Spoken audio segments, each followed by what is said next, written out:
Zara murder case में new update क्या है? आज हमारे साथ हैं एडी मलिक, जिन्होंने इस केस पर शुरू से इस केस पर काम किया है और एक बहुत बड़ी खबर इनके पास है। और इस टाइम सोशल मीडिया पे इससे पहले ये खबर उन्होंने ब्रेक नहीं की। कहा जा रहा है कि जारा कत्ल के बाद जो सोना था और जो पैसे थे वो कहाँ हैं, अभी तक उसकी कुछ अपडेट नहीं है। ना तो पुलिस ने बरामद कर सकी, ना तो जारा के घर जिस ससुराल में रही थी वहां पे मौजूद नहीं है। इनसे ही पूछेंगे कितनी वो रकम थी और सोना कितना था। और बताया जा रहा है कि जारा की जो सास है सुगरा, वो काला जादू करती थी, तवीज धागों पर यकीन रखती थी। इस पे भी एक आपके इनसे पूछेंगे कि असल हकायक इसी तरह है और नवीद और जो यास्मीन है उसके नाजायज ताल्लुकात थे, इसमें कितनी सदाकत है। सामने को एडी भाई। वालेकुम सलाम। एडी भाई, जब जारा मर्डर हुई थी तो पहली खबर आई थी कि जी सोना और जो पैसे थे, जो कि वो बाहर के पैसे थे, जहाँ सऊदीया के थे रियाल, वो कितने थे और सोना कितना था, और सोना और रियाल अभी तक सामने क्यों नहीं आया? पुलिस ने बरामद क्यों नहीं कर सकी?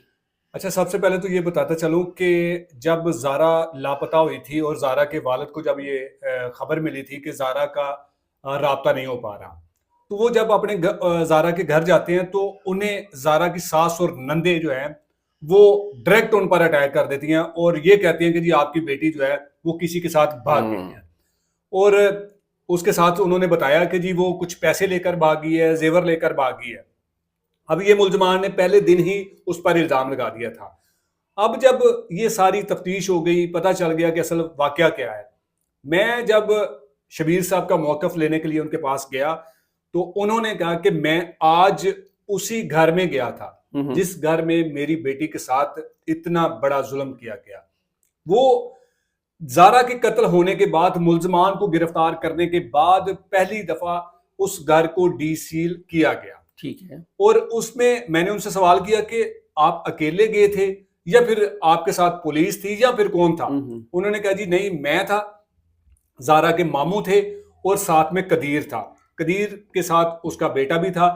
ये तीन अफराद वहां उस गांव में उस घर में जाते हैं, जाकर जारा के उस कमरे को देखते हैं जो जहां पर जारा का मर्डर हुआ कमरा था, जहां पर ये सारा कुछ हुआ।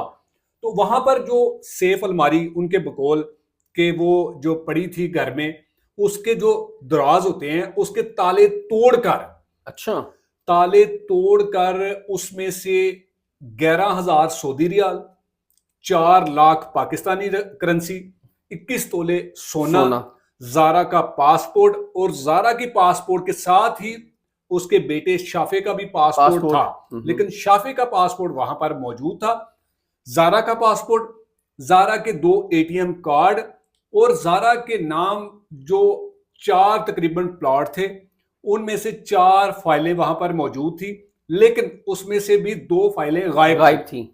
अब ये जो डॉक्यूमेंट्स सारे हैं और जो नकदी रकम और फॉरेन करेंसी, जेवर, ये तमाम चीजें कौन वहां से लेके चला गया?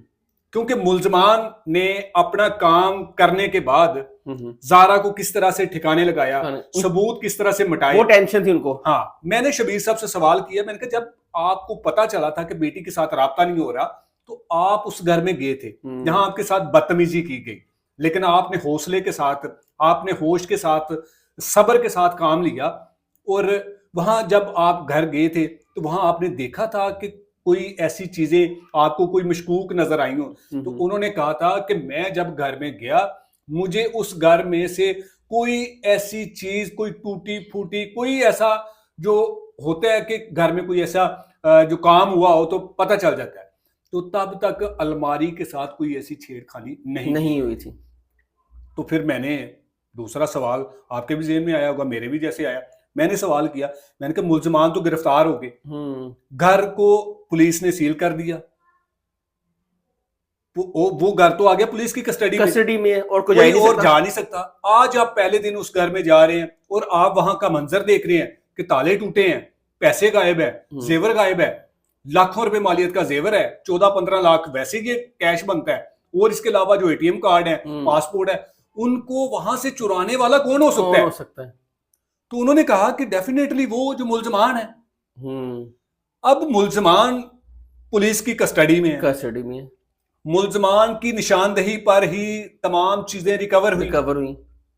और शबीर साहब ने कहा कि मैंने पुलिस को बार बार कहा कि जनाबे वाली, मेरी बेटी का जेवर, मेरी बेटी के पास पैसे थे, वो रिकवर करवा के दिए जाएं। लेकिन पुलिस ने बड़ा फास्ट काम किया, आई अप्रिशिएट। बिल्कुल, क्योंकि अगर थोड़ी सी भी नाचाकी, कुछ भी मिसप्लेस हो जाता और ये केस दब जाता। लेकिन स्टार्ट में पुलिस ने नेग्लिजेंसी की।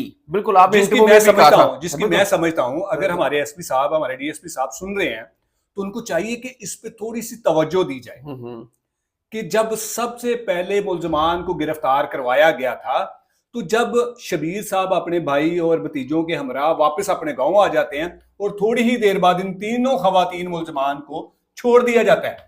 अच्छा, पुलिस की तरफ से सबा को, यास्मीन और सास को, बिल्कुल इन तीनों को पुलिस छोड़ देती है और ये गांव आ जाते हैं। आकर ये जो सुगरा नामी जो खातून, जो मकतूला की सास है, वो वहां के गांव के जो रहने वाले हैं, उन्होंने मुझे बताया कि ये कभी यहां से पैसे निकाल रही है, कभी इधर से निकाल रही है, और ये पाकिस्तानी करेंसी नहीं निकाल रही थी, ये सऊदी रियाल निकाल के दिखा रही थी। अच्छा। और लोगों को बता रही थी, लो हमने कोई जुर्म किया, अगर हमने कोई जुर्म किया होता तो पुलिस हमें छोड़ती।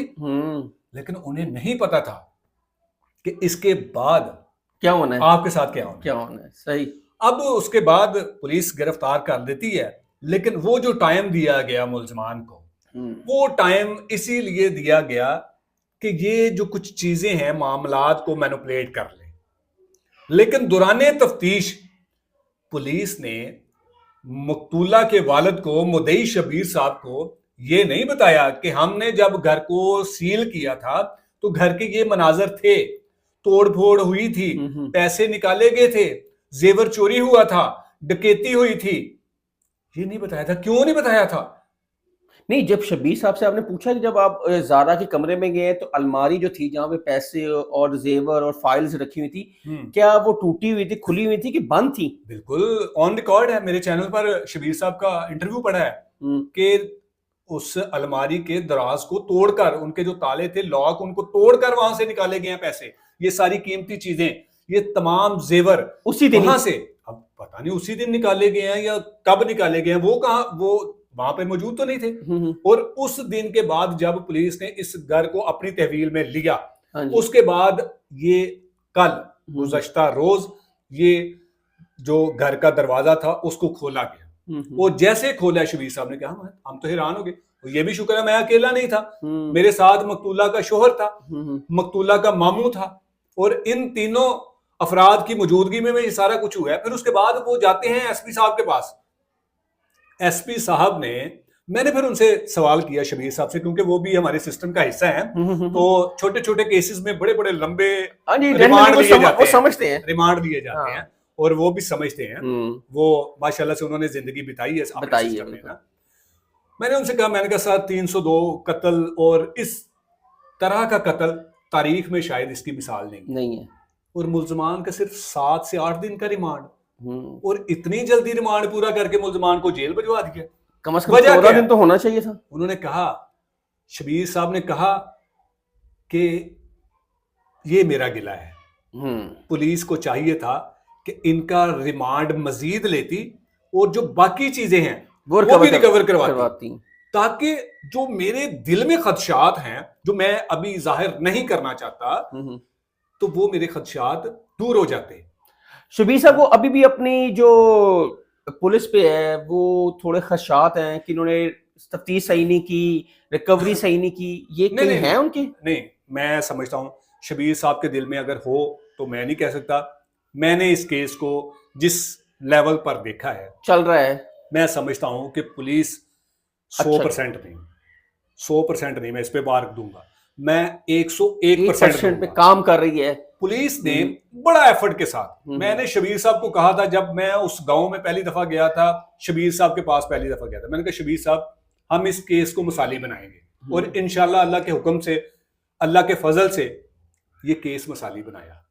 इस केस को हमने ईवानों तक पहुंचाया, ईवानों में बैठे हुक्मरानों को हमने उनके जमीर को जगाया। झंझोड़ा, लेकिन वो मुर्दा जमीर बैठे हुए हैं, उनकी तो मैं बात ही नहीं करता। अगर ये लेकिन मीडिया हमारे पे, अगर सिस्टम एडी को भाई मीडिया पे ना चलता, सोशल मीडिया पे इसको कवरेज इतनी ना मिलती, शायद ये केस इतना दब जाना दब जाना था था ना। भाई, दब चुका था।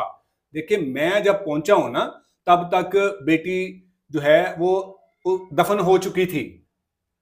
मेरे से पहले किसी मीडिया चैनल ने इस केस को रिपोर्ट नहीं किया। बिल्कुल ऐसा ही है। अगर किसी ने किया है तो मुझे बता दें। जब मैंने रिपोर्ट किया, फिर उसके बाद हमारे सिस्टम कुछ को आ गई। हरकत होश में आए कि ये क्या हो गया। इतना लेकिन बड़ा। मेरे नौजवान जिन्होंने एफर्ट किया ना, मैं यकीन करें, मैं उन अपने नौजवानों का, उनसे मेरे पास उनके कॉन्टैक्ट नंबर है, मैं उनसे राब्ता करके ना उनको मैं खराज तहसीन पेश करूंगा इस केस में, जिन्होंने दिन रात मेहनत की है, जिन्होंने दिन रात मेहनत की है। और इस केस में अगर एक दिन गुजर जाता ना, तो सबूत कोई हाथ नहीं लगना।